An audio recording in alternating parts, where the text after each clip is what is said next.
This is the L2C Media Network, and this is Final, brought to you by the L2C Media Network.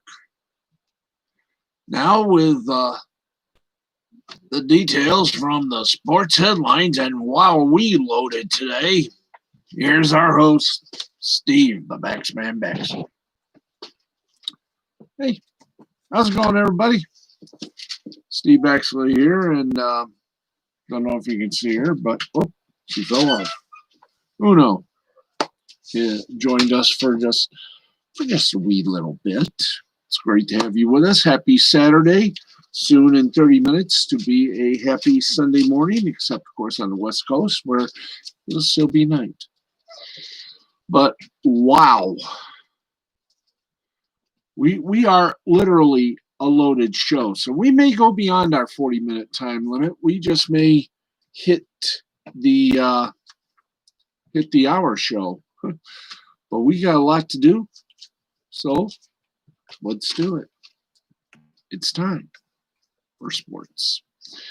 And wow. A shocker out of Detroit.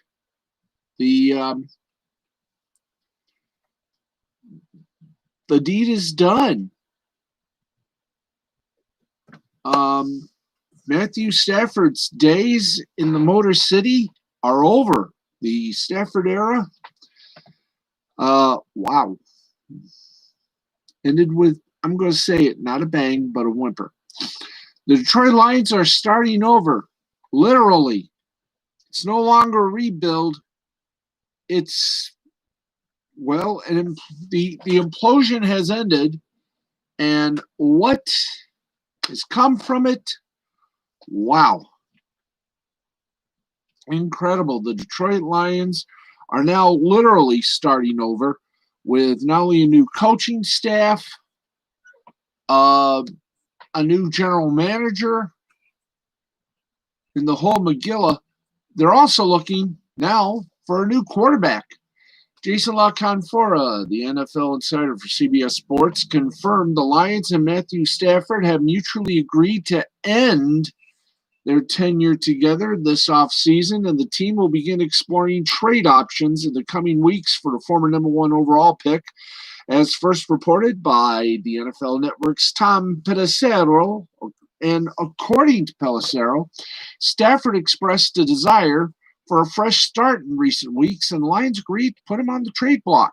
The two sides have had open and healthy discussions since the regular season ended. And with a new head coach in Dan Campbell and a new offensive coordinator, this certainly appears to be the right time to make a change. Now, Stafford, who was taken with the top pick in the 2009 draft, spent his entire career in Detroit. And he finishes his time in Detroit with 45,109 yards, 282 passing touchdowns. Both are franchise records. He turns 33 this offseason, but he is still playing at a high level and has done so through multiple injuries. In 16 games this past season, he's passed for 4,084 yards, 26 touchdowns, 10 interceptions as the Lions went 5-11.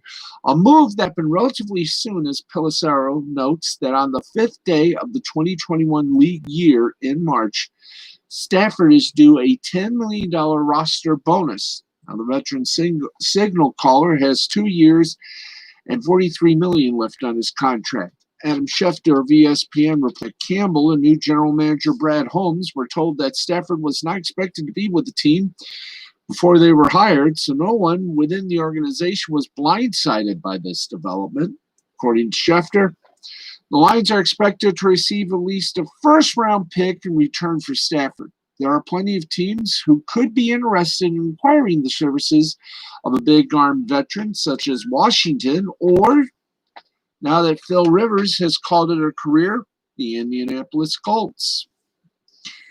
Now, the 5 teams most likely to complete a deal with the Lions are, believe it or not, I'll give it to you. as soon as it pops up on the screen. Thank you.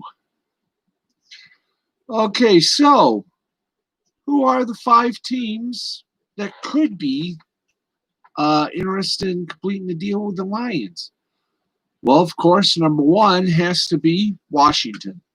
As R.J. White from CBS Sports noted, new Washington general manager Martin Mayhew was the general manager in Detroit when Stafford was drafted with the top pick back in 2009.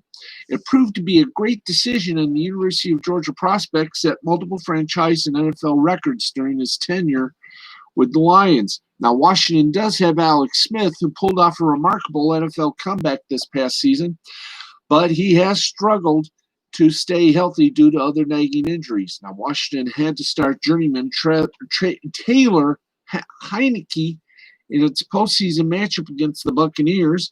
Washington has a star wide receiver in Terry McLaurin, a talented 2020 rookie running back in Antonio Gibson, and an elite defense, which is highlighted by a defensive line made up of all first-round picks.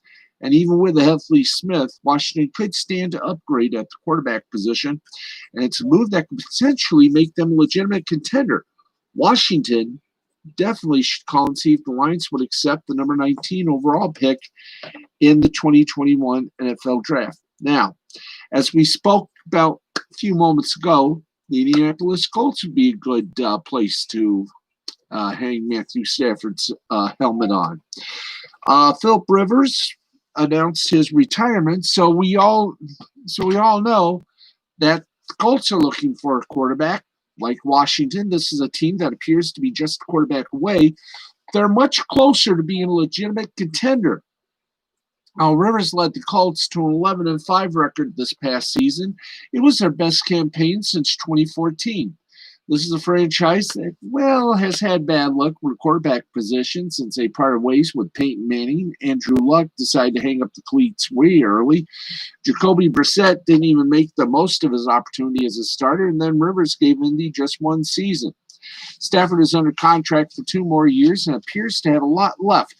He also still has that elite arm talent and knows how to spread the ball around to multiple talented wideouts so he could fit right in with the likes of T.Y. Hilton and Michael Pittman Jr. How about the San Francisco 49ers? They have Jimmy Garoppolo under contract for at least another 2 seasons. That doesn't mean San Francisco won't move on from him this offseason. Last month, 49ers head coach Kyle Shanahan was asked about Garoppolo, and he didn't sound extremely confident about his franchise quarterback.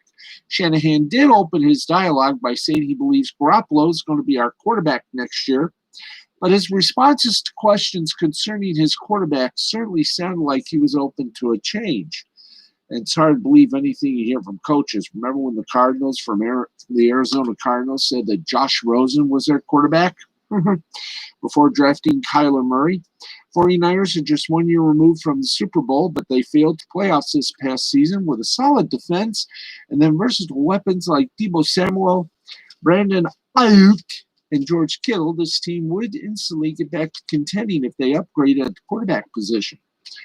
Or how about this? And I'm gonna say this should be a no-brainer. Now, with former Lions head coach Matt Patricia going back to the Patriots, maybe he could put in a good word with Bill Belichick concerning Stafford. As the Cam Newton experiment flopped, the Patriots are again looking for a new quarterback to fill the void Tom Brady left. It's true that New England has plenty of holes to fill this offseason on the offensive side of the ball, but the quarterback issue is clearly the most important. And once again, Stafford's contract is affordable, not avoidable, but affordable. Patriots have number 15 overall pick, and Belichick obviously has some success when it comes to working with a veteran signal caller and developing a system around him that works. Denver Broncos, I'm not too sure about that. But I do think, personally, Mr. Stafford should think about going to the New England Patriots. That would be the best case scenario right there. Now, the Lions own the number 7 overall pick in the 2021 draft. It's possible that Detroit can now be targeting a quarterback with its top pick. Then again, There are plenty of good quarterbacks that are available on the market this offseason, a group that Stafford now joins. Wow. What more can you say? We start off big and we keep going and going and going and going. There we go. Let's keep going because we got a lot to do here on a great Saturday night. So here we go. And yes, we got more. So right now, let's get you some NFL news. Well, better than that, let's go with the NHL. Okay. Where the Columbus Blue Jackets and Winnipeg Jets have completed a trade that sees each team receiving a very disgruntled superstar from the other. Now, Patrick Lane, the winger, is headed to Columbus, while Pierre-Luc Dubois is headed to Winnipeg. Dubois told Blue Jackets management that he wished to be traded as he negotiated for his recent 2-year, $10 million contract extension prior to training camp this year. Front office did not feel compelled to immediately honor his request until recently when coach John Tortorella decided to bench the number 3 pick of the 2016 draft in the first period of Thursday's game. Lane, meanwhile, had his agent reveal to TSN that it would be, quote, mutually beneficial, end quote, for the 22-year-old Winnipeg franchise, for the 22-year-old and Winnipeg franchise to part ways this offseason. He has appeared in just one game for the Jets this year because of an upper body injury and currently sits on the injured reserve. Now, Dubois has been an absolute stud the last couple of seasons, with his best year coming during the 2018-2019 season, where he racked up 27 goals and 34 assists. The following year, he put up 18 goals and 31 assists, but also sprinkled a point-per-game performance in the postseason with 4 goals and 6 assists through 10 games. Lane was an all-star. Hi there. In 2017 in a season where he put together 44 goals and 70 points.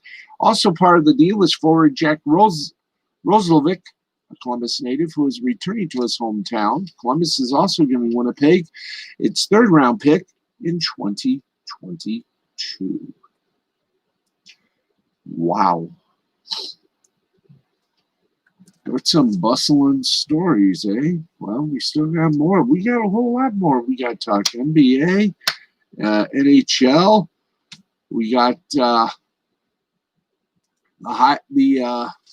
UFC 257 card and everything else you need to know. So we get going here. Okay, let's go to another NFL story. In fact, our second one. Okay. Here we go. Now, New Detroit. Hello. Thank you. New Detroit head coach Dan Campbell is reportedly bringing in an offensive mind with great coaching experience who could help in his mission to turn the franchise around. On Saturday, Dan Graziano of ESPN reported that the Lions will be hiring former Los Angeles Charger head coach Anthony Lynn as their new offensive coordinator. According to ESPN's Adam Schefter, Lynn had options as an offensive coordinator, but wanted to work with Campbell and then new defensive coordinator Aaron Glenn, who played for the Cowboys when Lynn was in Dallas. Now, Lynn spent time in the league as a running backs coach for several teams, but took over as the Buffalo Bills offensive coordinator and then interim head coach in 2016. From there, he was hired by the Chargers and given his first chance as a full-time head coach and spent 4 seasons in LA before being let go this offseason. Lynn went 33-31 with the Chargers, and while he went 12-4 in 2018 and got LA to the divisional round, injuries seemed to always hamper his teams. Lynn will be working with a new quarterback in 2021. The Lions own number 7 overall pick in the 2021 NFL draft, so it's possible Detroit could be targeting quarterback with its pick. Now, Lynn was rumored to be among the Seattle Seahawks' top choice for offensive coordinator, but it appears he chose to start over as a coordinator with the Lions. The 52-year-old is joining a charismatic staff that is set on changing the culture in Detroit. In Thursday's introductory press conference, Campbell gave an emotional speech about the attitude and mindset his team will embody. Quote, "Here's what I do know, is that this team is going to take on the identity of this city. This city's been down, and it found a way to get up. It found a way to overcome adversity. So this team's going to be built on what we're going to kick you in the teeth, and when you punch us back, we're going to smile at you. And when you knock us down, we're going to get up and get on the way up, and on the way up, we're going to bite a kneecap off. And we're going to stand up, and then it's going to take 2 more shots to knock us down. And on the way up, we're going to take your other kneecap, and we're going to get up, and then it's going to take 3 shots to get us down. And when we do, we're going to take another hunk out of you. Before long, we're going to be the last one standing, all right? That's going to be the mentality," end quote.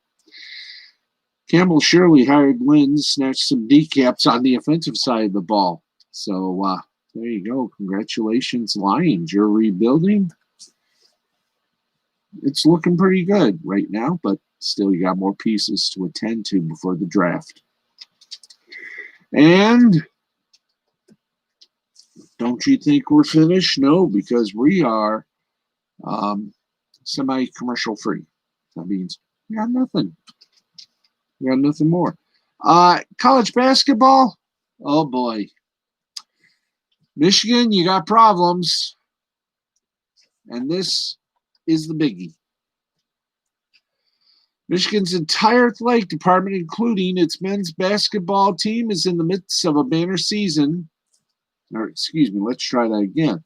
Michigan's entire athletic department, including its men's basketball team, in the midst of a banner season, is going to go on a 2-week pause after officials discovered cases of a COVID-19 variant in the department, the school announced Saturday.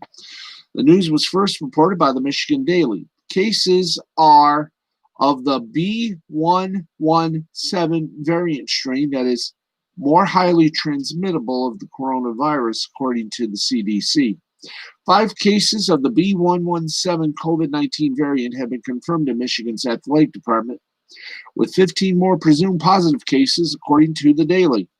The state health department confirmed Saturday that the variant was present in Michigan, and at the time, the University of Michigan, noting that the variant spreads more easily between people. The news comes as the Wolverines men's basketball program is ranked number 7 nationally and is sitting on top of the Big Ten standings with a 13-1, 7-1 Big Ten record following Friday's 70-53 win at Purdue. Now, due to the pause, the following games have been postponed. Penn State on January 27th, Indiana on January 30th, Northwestern on February 3rd, and the Michigan State game on February 6th. The Michigan's women's basketball team is 10-1, 5-1 in the Big Ten, and ranked number 11. Now, the discovery of the variant at Michigan and the program's pause underscore the sense of nervousness in college basketball over what the next few weeks could hold as the nation continues to grapple with the pandemic. Now, to this point, the college basketball season has been conducted largely without everyday students on campus, as many universities do not require students to return to campus following Thanksgiving break. But with some campuses again populated with students, there is concern that it will be increasingly difficult to insulate athletes from COVID-19 as the postseason approaches. Wow. Speaking of college basketball, positive headlines. Let's go to the hoop and get you ready for everything. That's right. We're going to get you ready like you've never been ready before. We'll have both the men and women's tour of duty in just a few moments. Not to forget, we also will have the results on the UFC 257 coming up as well, and all that likely right here. Let's give it to you right now. We're going to the NCAA men's basketball. And it's going to be exciting, kids. It's going to be exciting. Glad to have you with us for all the action this evening. Okay. And like I said, we got a lot to talk about, and I'll have a commentary tonight on why NBC Universal's pulling the plug of NBCSN, and most of the prestige sporting events it carried will be going to the USA Network. Why that may be good for some, but for Fox Sports could mean a lot. We shall explain, won't we? Yes, we will. Boom. Explain that in our commentary coming up in just a bit. But right now, we want the men. There we go. Okay, we're getting there. Eventually, we get there. All right, let's get you to the scores. And a reminder, the scores tonight and every night here on Sports Final are sponsored in part by William Hill, who reminds you to bet on yourself, but bet responsibly. And if you do have a little gambling problem, call the toll-free number 1-800-270-7177. That's 1-800-270-7177 for help if you got the fever. Okay, let's get to the games that are still going on at present time. 2:48 left in the game, and number one Gonzaga, 14-0, has just put another pelt on their belt as they beat Pacific 89-45. Early in the second half, Oregon State leads number 21 Oregon 49-41. Number 2 ranked Baylor, an 81-66 winner over Oklahoma State. Number 3 Villanova, 71-56 winner over Providence. 19th ranked Missouri beat up on 6th ranked Tennessee, 73-64. 8th ranked Houston, a 68-51 winner over Temple. 9th ranked Kansas lost to Oklahoma, 75-68. 15th ranked 15th ranked Ohio State, a 74-62 winner over number 10 Wisconsin. Number 11 Creighton, a 74-66 winner over number 23 ranked University of Connecticut. 13th ranked Virginia over Georgia Tech, 64-62. 14th ranked West Virginia, 69 to Kansas City's 47. Syracuse beat 16th ranked Virginia Tech, 78-60. Maryland beat 17th ranked Minnesota, 63-49. 18th ranked Alabama, with a banjo on their knee, beat up on Mississippi State, 81-73. Florida State walloped number 20 Clemson, 80-61. Stanford won with a last-second shot over 24th ranked UCLA, 73-72. Games postponed: 5th ranked Texas and TCU, 12th ranked Texas Tech and Iowa State, 20th ranked Illinois and Michigan State. That's the guys. How about the girls? What do they have to say about all this? Well, they got a lot. Oh, boy, already. They got a lot. We're going to bring them to you. That's right. Absolutely. All right. Let's give you the scoreboard. If the scoreboard is no, we don't need the bracket yet. Sorry. Don't need the brackets. It's not that time yet. So if we can do it right. Do it right, boys. Let's give you scores from the NCAA College Women playing some hoops as soon as we get everything up. Ugh, Scusa. Finally. And we already mentioned that scoreboards are sponsored in part by William Hill Sportsbook. Bet on yourself.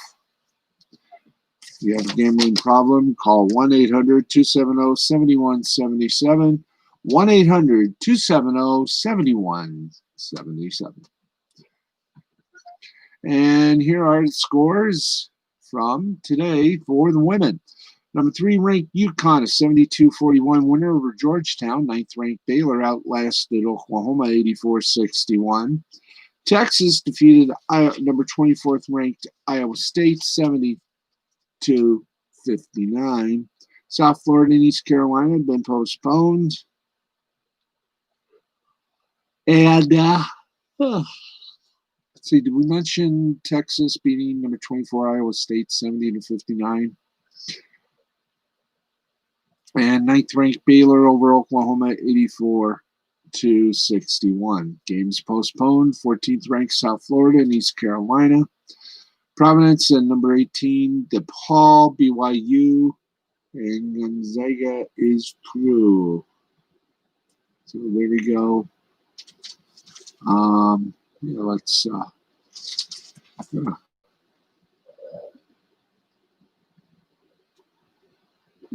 okay. Let's get back to the job at hand. So we go from one bit of basketball to another bit of basketball. This time, it's what the pros play that count. So we're getting ready to seal the deal and bring you up to date on the National Basketball Association. There we go. Hey, we got it all. Ready? Let's get to it, crew it, and let's go through it. 40 seconds remaining. Number 1 ranked Guns. Oh, I've already done college basketball. My apologies. But, I've already done college basketball. Let's go to the hoops of the profession. That's right. Time. As I straighten up the microphone. Time for the time for our visit to the NBA. Everything is final. Philadelphia 76ers defeated the Detroit Pistons 114-110. Brooklyn Nets over the Miami Heat 128-124. Timberwolves outlasted the New Orleans Pelicans 120-110. Lakers beat the Bulls 101-90. Utah Jazz over the Golden State Warriors 127-108. In 2 overtimes, it was too good to be true.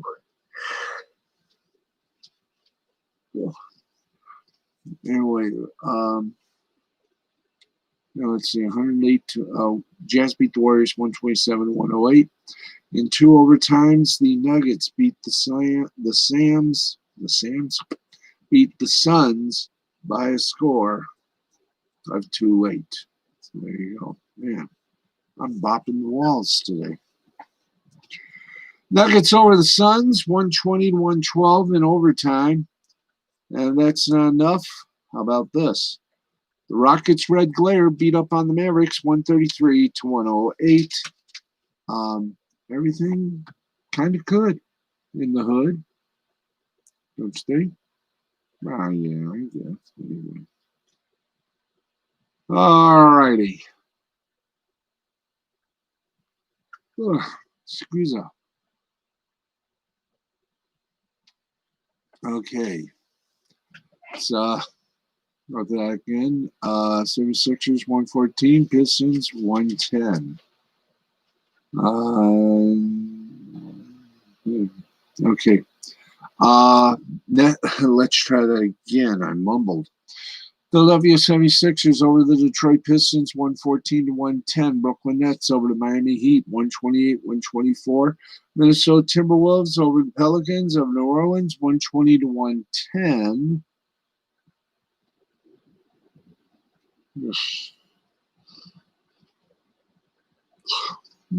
Excuse me.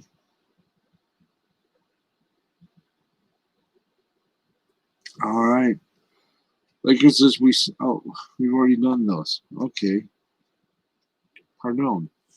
Final in 2 overtimes. Suns beat the Nuggets 112 to 1. Excuse me. Nuggets beat the Suns 120-112.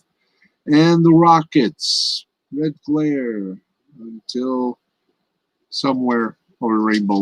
Rockets beat the Mavericks 133-108. All right, it's 4 minutes past the hour, and we still got the power to make things right again.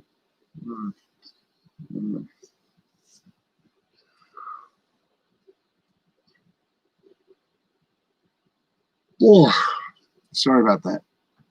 Sorry about a lot of things. And if it's Saturday night, now Sunday morning, you know what that means. It's time to go to. It's time for Hockey Night in Detroit and Hockey Night in Canada and Hockey Night everywhere else. That's right. It's Hockey Night in quarantine. And here we go. The 16-17 left to play in regulation time. Winnipeg Jets in the, early in the third. The Orlando Sentinels tied to a chair. And here we go. I think, did we give the NHL scores? I don't think so. Starting in third period, 15:27 remaining. Jets and Senators are still tied at 3. Blue Jackets beat up on the Tampa Bay Lightning 5-2. Bruins over the Flyers 6-1. Les Canadiens are getting stronger every day. They just whipped some Vancouver Canucks 5-2. And the Blues keep us awake, along with the King of Blues. Anyway. Oh, far be it for me to do this, but we must. Lightning and Blue Jackets. Mares Lincolns, Columbus, 30 saves. Wierzynski, Columbus, 1 goal. And Robinson, 1 goal, 1 assist for Columbus. Let's give a warm thank you to the 3 stars of the Flyers and Bruins. Marchand for Boston, 2 goals, 1 assist. Bergeron for Boston, 2 goals, 1 assist. Wow. Okay, we got more? Yes, we do. As I started to say, Canadians beat the Canucks 5-2. Price, Dronin, and Peterson. Price and Dronin from the one little booklet there. Canadians lead the Canucks 5-2. Price, Dronin, and for Vancouver, Patterson. Rickety old shack. Canadians over the Canucks 5-2. Blues over the Kings 4-2. In the Canadians-Canucks game, Price for 23 saves. Stroman 1 quarter. And Peterson also 1 goal. Blues beat the Kings 4-2. Perron gets 1 goal and assist for St. Louis. Thomas gets 2 assists, also for St. Louis. And Krug, also 1 goal. And nobody assisted. Panthers and Hurricanes were the only game that was postponed due to COVID. Okay, we have come to that moment in virtual time where we, as a founding Stuttgart here,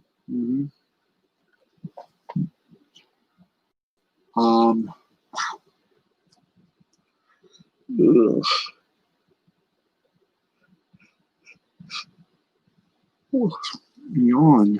All right. I think we also did college basketball, did we not? Yeah, we did. Okay, thank you. And wow.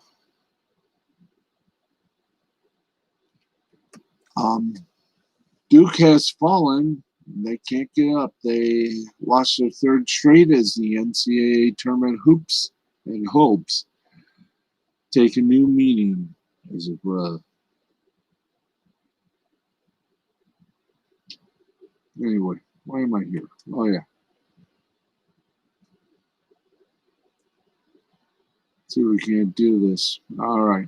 Louisville extended Duke's losing streak to 3 games while ending a 2-game losing streak of its own on Saturday with a tightly contested 70-65 win over the visiting Blue Devils. Carlik Jones led the way for the Cardinals with 24 points, including an 8 on my, let's see. Carlik Jones led the way for the Cardinals with 24 points, including 8 in the final 2 minutes to rebuff a 24-point effort from Duke forward Matthew Hurt. Joey Baker, Wendell Moore Jr., and DJ Stewart each got 3-point looks in the final 35 ticks for Duke. That would have either put the Blue Devils ahead or tied, but each of them rattled off, allowing Jones to calmly put the game away as the free throw line. The win improved Louisville to 10-3, 5-2 in the ACC, while keeping the Cardinals in the mix near the top of the league standings. But it was only a quadrant 3 victory and will not improve the Cardinals' standings as a projected number 7 seed in the NCAA tournament, according to bracketology expert of CBS Sports, Jerry Palm. And there you be. Oh, boy. There we go. Oh.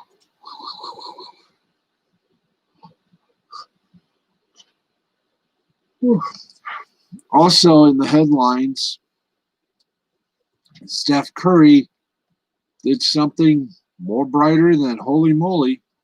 He passed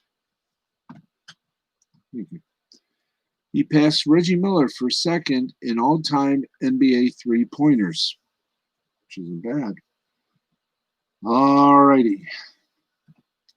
Now we got to get to the highlights of the 257 UFC department.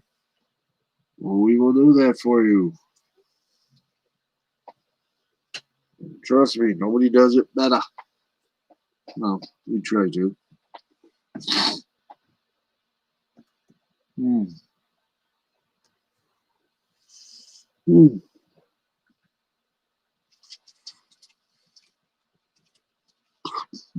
Excuse me. There we go.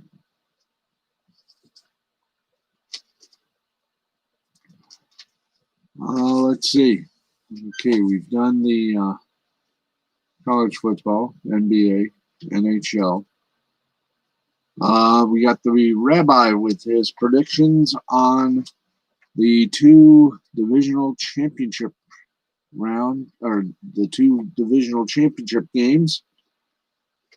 And we haven't talked to him for a while, but he has given to us some substantial things to talk about as well, including, of course, the Pats in the middle of the Bielema versus Arkansas dispute. We'll tell you how they're going to solve it if they can in a little bit. But right now it is time. Being on our side, let's take you to what we know so far after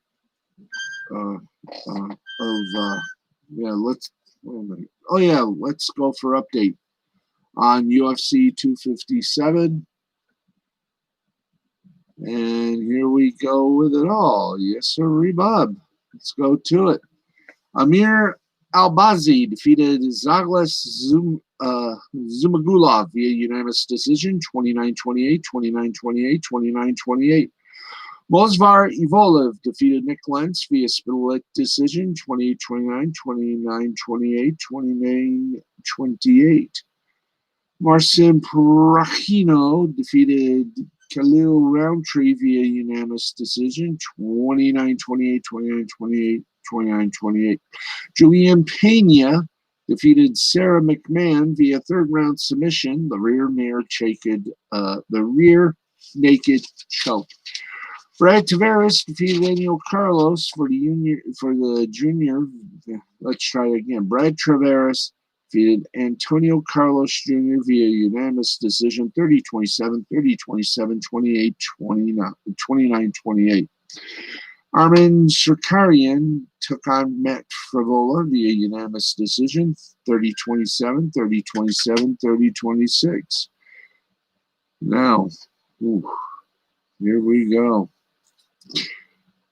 Julia Pena, I think Julia Pena defeated Sarah McMahon via third round submission for a rear ankle choke, a rear naked choke.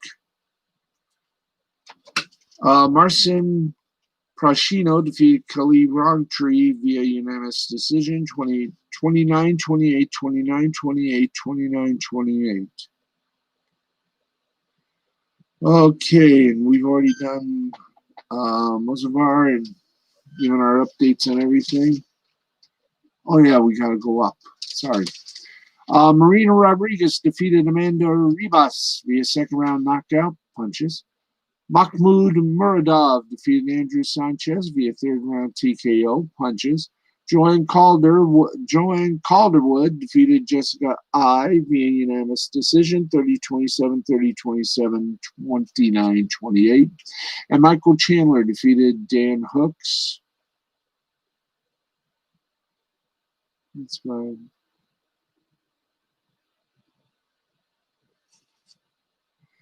Anyway, there is your UFC live updates. The main event, by the way, Michael Chandler defeated Dan Hooker via first round TKO punches. Conor McGregor versus Dustin Poirier is coming up next, and we will tell you who won that on our Sunday at midnight show.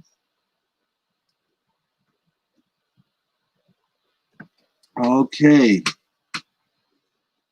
We have literally just done what we can do. It's weird, you notice? Well, let's help it along the weirdness way and go straight to the big scoreboard. Right. Time to give you all the scoring, the story about, football. Yep, we're doing soccer. And no one can be more proud of doing that. Let's take a look at all the games that took place today in football. In the Premier League, Aston Villa defeated Newcastle United by a score of 2-0. For the FA Cup fourth round, Southampton defeated Arsenal 1-0. Barnsley defeated Norwich City 1-0. Brighton and Hove Albion defeated Blackpool 2-1.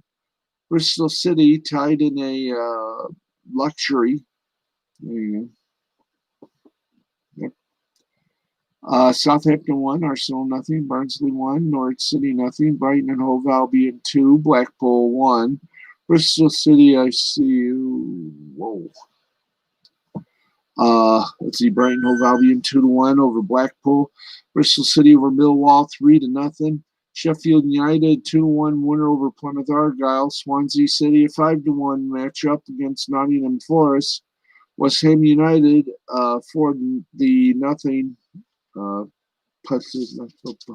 Okay. Millwall Bristol City 3-0. Sheffield United over Plymouth Argyle 2-1. Swansea City over Nottingham Forest 5-1. West Ham United over Doncaster Rovers 4-0.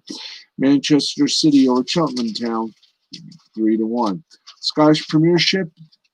Let's go to it. Aberdeen a 2-0 winner over Motherwell. Rangers 5-0 defeated Ross County. In the Scottish League Cup, St. Johnstone beats Hibernia 3-0. In the Championships way, Queen's Park Rangers 0, Derby County. The FA World Super League, Ashton Villa for the women, and Reading William. Right now, we are just slinking our way with a 2-2 tie between Aston Villa and Reading. All right, week one of not week one, but the big one, the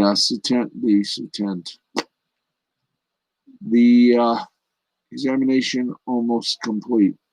Let's go to League One. Charlton Athletic and Swindon Town tied at 2. Crewe Alexander takes over the homing duties of a 1-all victory in League One action. Gillingham and Rockdale tied at 2. Peterborough United over Ipswich Town 1-0. Lincoln City a 2-1 winner over Northampton Town.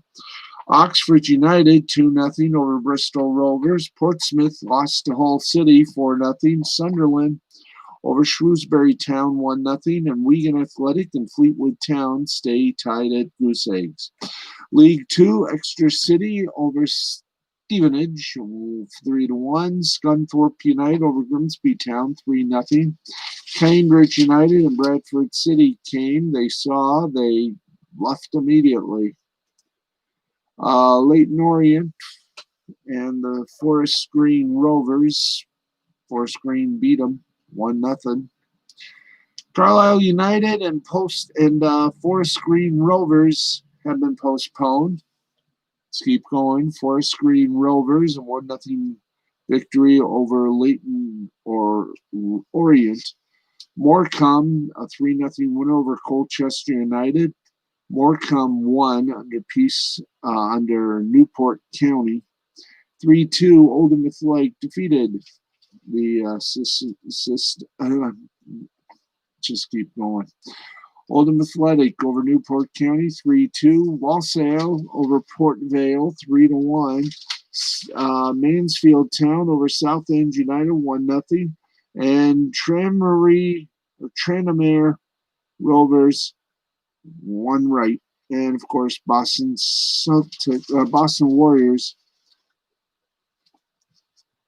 might want to rethink a few things as this season for the NBA turns much experimental. Mansfield Town over Southend United 1-0, and Tranmere Rovers over Bolton Wanderers 2-1. In women's international friendlies, USA defeated Colombia 5. Big old dreams I've had. Colombia lost them all. 6-0 USA over Colombia. National League, Altrincham over Barnet 2-1.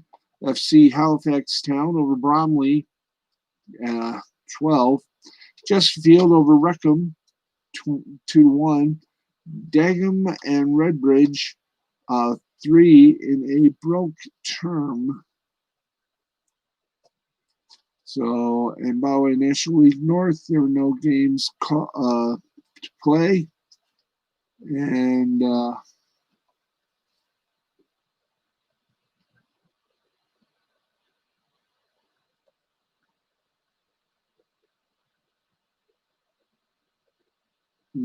okay, wow. Let's see. In Scottish Championship, Dunfermline over Ayr United, Goose Egg in a tie. Wraith Rovers over Heart of Midlothian 3-2. Queen of the South 2, Greenock Morton 1. Okay, Scottish League 1 is postponed. Everything else was postponed tonight. Well, Spanish La Liga, Juese and Villarreal tied at goose egg. Seville 3-0 win over Cadets. Real Sociedad and Real Betis with Real in a tie. Real Madrid and Alves they circle the wagons here and put you in a good bit of move. Yeah, she hasn't told us what her visit is outside the curtain.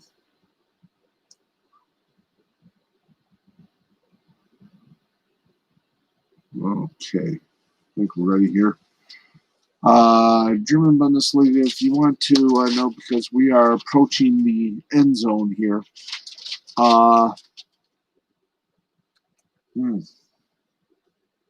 Let's go to the rest of the scoreboard, and then we got my commentary, and then it'll be time for sleeping. And boy, am I going to sleep. Because tomorrow we've got to get this all cleaned up. Monday, I got to go get a tarp for the roof. That is going to be one moment in time, folks. One moment in time. Okay, we're getting there, folks. Old sleepyhead is getting real sleepy. But here we go. We gave some scores. Let's give Germany, Italy, Spain. Let's go to it. Eintracht Frankfurt over Arminia Bielefeld 5-1. Augsburg a 2-1 winner over Union Berlin. Wolfsburg over Bayer Leverkusen 1-0. Freiburg 2-1 over Stuttgart. Mainz a 3-2 winner over Rhein-Neckar Lipping. And Hertha Berlin lost to Werder Bremen 4-1. Italy Series A, Roma over Spezia 4-3. Atalanta over Milan 3-0. Inter Udinese tied at 0. Fiorentina and Crotone 2-1 Fiorentina. In Spanish La Liga, Huesca and Villarreal tied at goose egg. Seville 3-0 winner over Cadiz. Real Sociedad and Betis tied at 2. And Real Madrid laid it in for Alves 4-1. Let's get to the basketball from around the world. Let's go to Italy, where Reggiana defeated Taranto 83-74, and Brescia over Virtus Bologna 90-89. In the ACB and Espanyol, that little place in Spain, Fuenlabrada defeated Gran Canaria 102-81. San Pablo Burgos defeated Murcia 81-75. Basket Zaragoza over Bilbao 96-73. Real Betis over Unicaja 78-75. In hockey, in Swiss hockey, not Swiss, Swedish hockey, Wonbro over Frölunda 3-0. Bargestad over Leksands 3-2. In overtime, it was Rogel 2, Luleå 1. Skellefteå over Djurgårdens 2-0. HV 71, a 1-0 winner over Linköpings. And Växjö gives it to Burns 5-2. And in Finland, Jakrit defeated Hämeenlinna 4-3. TPS Turku defeated Kalpa 3-1. JYP defeated Salpa 4-2. And Vasan Sports beat Elives 2-0. That's right. And we have, I think, some time left. Yes, we do. Let's take you around some awful announcing. That's right.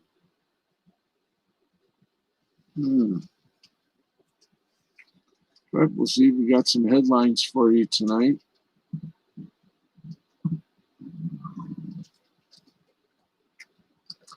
And Duke Chronicle reporter Jake Piazza asked a seemingly fair question, but Mike Krzyzewski sure didn't think so. And went after a student reporter after another Duke loss. Wow. ESPN is playing a primetime Kobe Bryant tribute Sunday, 1 year after the NBA legend's passage. Special air Sunday night, January 24th at 9 Eastern on ESPN. John Skipper and Dan Le Batard are seeking $10 to $15 million in initial financing for Meadowlark Media Ventures. That's right, pretty much as soon as Dan Le Batard was out the door at ESPN, friends at Awful Announcing learned that he intended to partner up with another former ESPNer to form a new venture. Earlier this month, reports dropped that Le Batard will be reuniting with executive John Skipper for a new media venture that eventually took shape, pointing to a progressive, liberal-leaning enterprise that would be something in the same vein as the conservative-focused Outkick. Front Office Sports' Michael McCarthy reported that Skipper was looking to bring on talent such as Jameel Hill, Bomani Jones, and Kate Fagan, with Hill confirming that she had discussions with him already. Now, the reality of this new venture is taking a bit more shape now that we know what it's called, Meadowlark Media.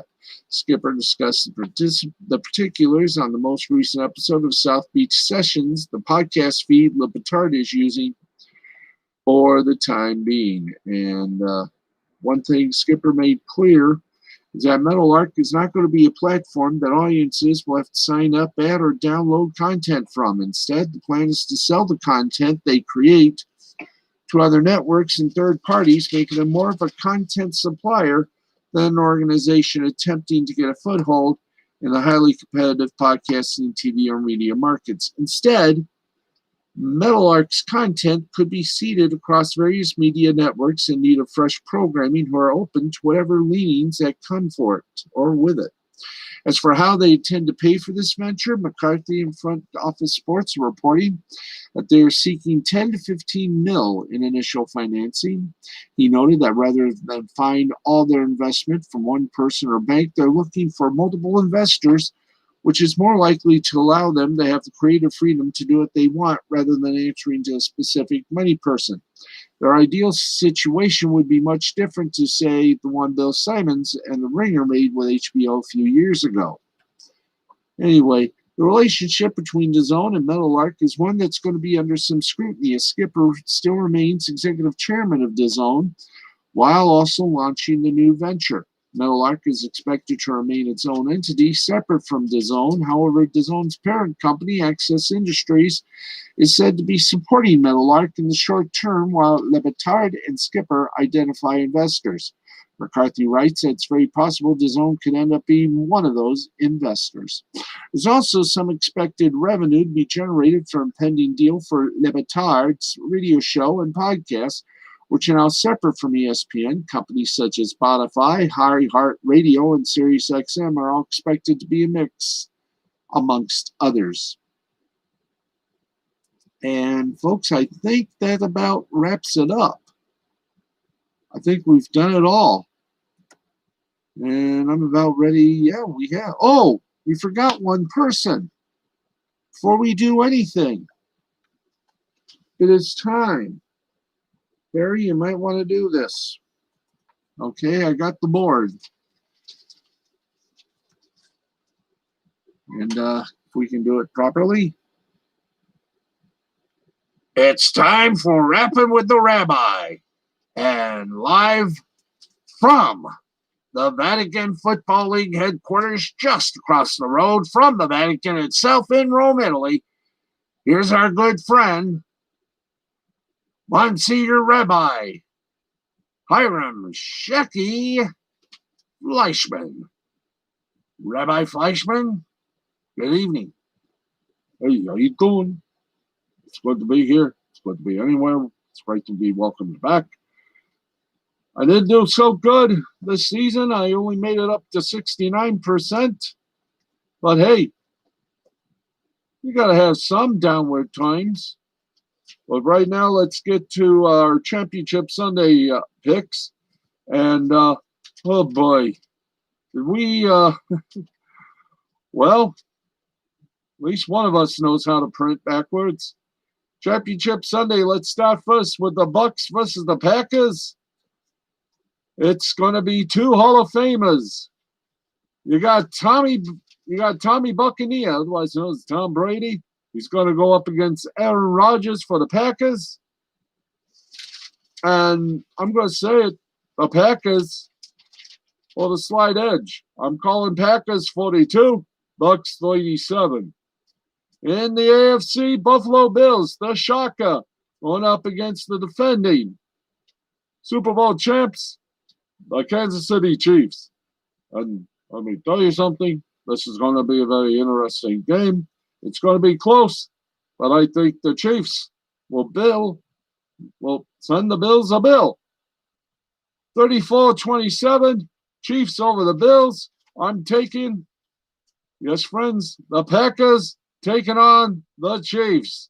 That'll be the Super Bowl, and it's going to be a good one. Held, I'll see you next week. And Baxman, wake up! I'm Monsignor Rabbi Hiram Shecky Fleischman saying, hey, can you spell book? Enjoy the games. Good night, good health, and good luck to all. All right, thank you very much. Our good friend, Rabbi Hiram Shecky Fleischman from the Vatican Football League, where he is still the commissioner, and he once in a while steps out to referee. But he didn't do bad this season. It wasn't in the 90s. Got close to about 70%. So that wasn't bad. But we have one big announcement, and it is this: we have a new champion. As Uno, the Mouse Assassin, beat my mother, Sharon Baxley, by 3 games, I ended up dead last. Well, there is 2021, and we'll find out in May what the schedule is going to look like and everything else. But, folks, that is going to do it. We are way over our time, and we want to thank all of you for tuning in, watching, relaxing, and just enjoying your late nights with us. It has been fun, but it is now done, and I probably screwed it up by having tired eyeballs. But we'll see you tomorrow night right after the 2 programs we do for Spreaker. Last Call Cafe at 11, followed by the Wrestle Anime Hut at 11:30. We go live to tape on both shows, and of course 11 and 11:30 respectfully. And then at midnight, I'm going to say midnight 05, we come to you with Sports Final.